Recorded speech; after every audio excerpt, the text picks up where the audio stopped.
இதைவிட ஒரு மோசமான பொய்யை ஒரு முதலமைச்சர் சொல்ல முடியாது. காரணம், அந்த மயக்கம் அடைந்து அவர்கள் விழுந்ததற்கு காரணம் காவல்துறை அல்ல.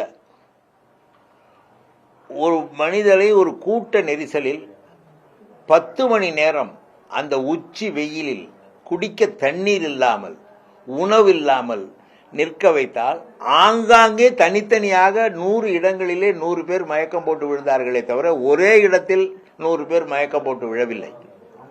அவருடைய உடல் நிலையை பொறுத்து பெண்கள் வெளியே சிறுநீர் கழிக்க கூட செல்ல முடியவில்லை.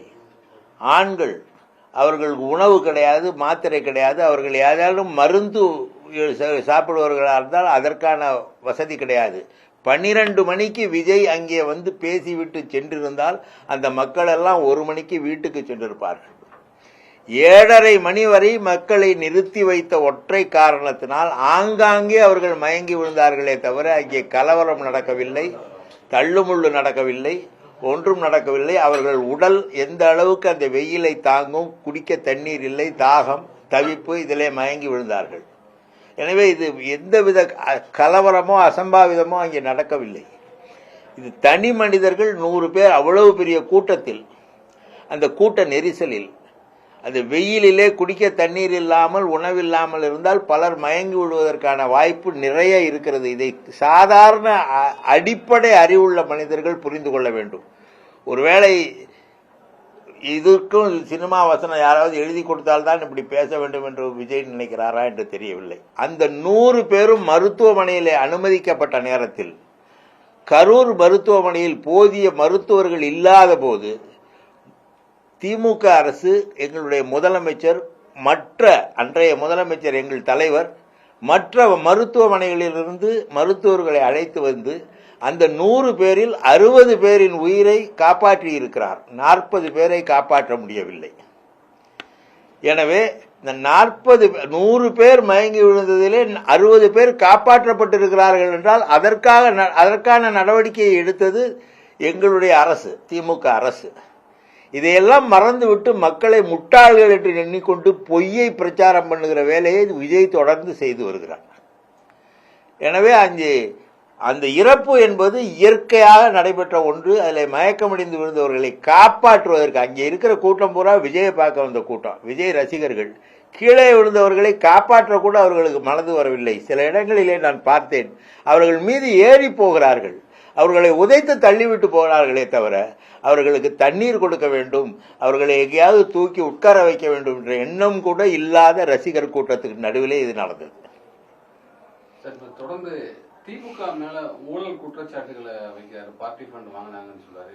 குறிப்பா முன்னாள் அமைச்சர்கள் செந்தில் பாலாஜி ஓடிக்கொண்டிருக்காருன்னு சொல்றாரு. இன்னொரு அமைச்சர் சிங்கப்பூருக்கு போயிட்டாருன்னு சொல்றாரு. இதெல்லாம் எப்படி பாக்குறீங்க? இங்க வந்து ஊழல் இல்லையே, லஞ்சம் இல்லை அப்படிங்கிற ஒரு கருத்தையும் முன்வைக்கிறாரு. அவங்க கட்சி வழக்கறிஞர் ஒருவரே வழக்கு தொடர்ந்திருக்கிறார். அரசு வழக்கறிஞர்கள் நியமனத்தில் 5 லட்சம் 10 லட்சம் 20 லட்சம் பணம் கேட்டாரு. பணம் வாங்கிட்டு தான் நாங்கள் வழக்கறிஞர்கள்லாம் நியமிக்கப்பட்டிருக்காங்கன்னு அவங்க கட்சி, அவங்க அமைச்சர் ஒருவர், மூத்த அமைச்சர், அந்த கட்சியின் பொதுச் செயலாளர் லஞ்சம் வாங்கி கொண்டு இந்த நியமனங்களை செய்தார் என்று நாங்கள் யாரும் சொல்லவில்லை. தாவே காச வழக்கறிஞர் ஒருவரே வழக்கு தொடர்ந்திருக்கிறார். அவரை இந்த கேள்வியை கேட்டீர்கள் என்றால் அவர் சரியாக பதில் சொல்வார் என்று நினைக்கிறேன். ஒரு பெரிய கூட்டத்திலே ஒவ்வொரு ஆளுக்கும் ஒரு காவலர் பாதுகாப்பு இருக்க முடியாது. அந்த கூட்டத்திலே கலவரம் நடந்தால் காவலர்கள் உள்ளே நுழைந்து அந்த கலவரத்தை அடுக்கலாம். வெயிலிலும் குடிக்க தண்ணீர் இல்லாமல் மயக்கம் போட்டு விழுந்ததை கலவரம் என்று எப்படி சொல்ல முடியும்? அது இயல்பான ஒன்று. பல இடங்களிலே, இங்கே கும்பகோணத்திலே குடமுழுக்கு நடைபெற்ற நேரத்தில் அன்றைய முதலமைச்சர் இங்கே சென்ற பொழுது பல பேர் அந்த கூட்ட நெரிசலில் கீழே விழுந்து இறந்தார்கள். அதற்கு திமுக தான் காரணம், எதிர்கட்சி காரணம் என்று அவர்கள் சொல்லவில்லை. சில நேரங்களிலே இது போன்ற நிகழ்ச்சிகளிலே ஒரு ஆர்வத்திலே முட்டி மோதிக்கொண்டு நிற்கும் பொழுது அவர்கள் உடல் வலிமையை பொறுத்து, அது இதில் மயக்கம் அடைந்தார்கள். இந்த 100 பேரும் மருத்துவமனைக்கு அழைத்து செல்லப்பட்டார்கள். அதில் 60 பேர் காப்பாற்றப்பட்டார்கள். 40 பேரை காப்பாற்ற முடியவில்லை என்றால் அவர்கள் உடல் அதைவிட மோசமாக, அது இந்த வெயிலின் கொடுமையையும் தண்ணி இல்லாத நிலையையும் உணவு இல்லாத நிலையையும் தாங்கிக் கொள்ளும் வலிமை இல்லாதவர்கள் இறந்திருக்கிறார்கள். இது இயல்பான ஒரு மரணம். அதற்கு ஒரே காரணம் 12 மணிக்கு அங்கே வந்து பேசுவதாக சொன்ன ஒருவர் 7:30 மணி வரை அங்கே வரவில்லை. அவர் நிறைய பேசுகிறார். 7:30 மணிக்கு தான் நான் அங்கேருந்து வரும்போது எனக்கு 7:30 மணிக்கு தான் அங்கே வர வச்சாங்கன்னு சொல்றாரு. 8:30 மணிக்கு நாமக்கல்லிலே பேச வேண்டும் என்று நேரம் கொடுத்திருக்கிறார்.